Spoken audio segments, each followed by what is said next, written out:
हे techies, Priyanka Patil here, reporting for Tech Tadka 24/7. आज आपल्याकडे इंस्टाग्रामवरून एक जबरदस्त नवीन अपडेट आहे जी खास करून आपल्या तरुण मित्रांसाठी आहे. मोबाईल चमक. तर विचार करा, इंस्टाग्राम आता 18 वर्षांखालील युजर्ससाठी नवीन सेफ्टी फीचर्स आणतंय.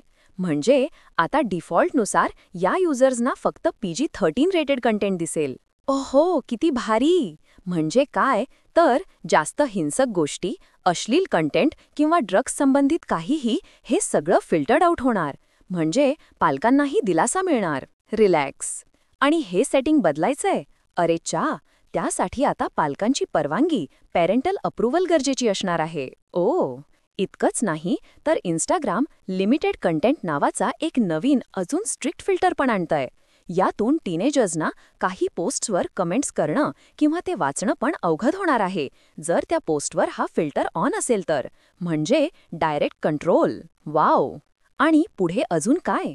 पुढच्या वर्षापासून AI बॉटसोबतच्या चॅट्सवर पण हे लिमिट्स लागू होणार आहेत. सध्या तरी इंस्टाग्राम AI चॅट्सवर हे PG-13 सेटिंग लागू करतंय.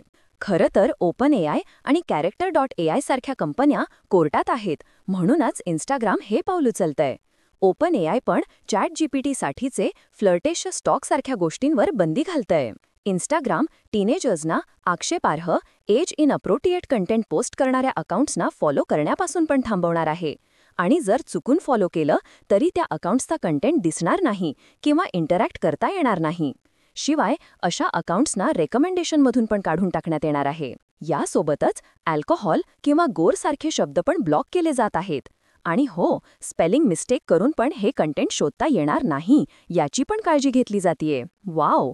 मेटा आधीपासूनच खाण्याचे विकार, ईटिंग डिसऑर्डर्स आणि स्वतःला इजा पोहोचवण्यासंबंधी सेल्फ हार्म कंटेंटवर बंदी घालतंय.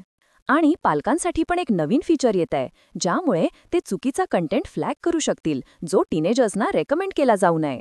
सध्या हे अपडेट्स US, UK, ऑस्ट्रेलिया आणि कॅनडात सुरू झाली आहेत आणि लवकरच जगभरात लागू होतील.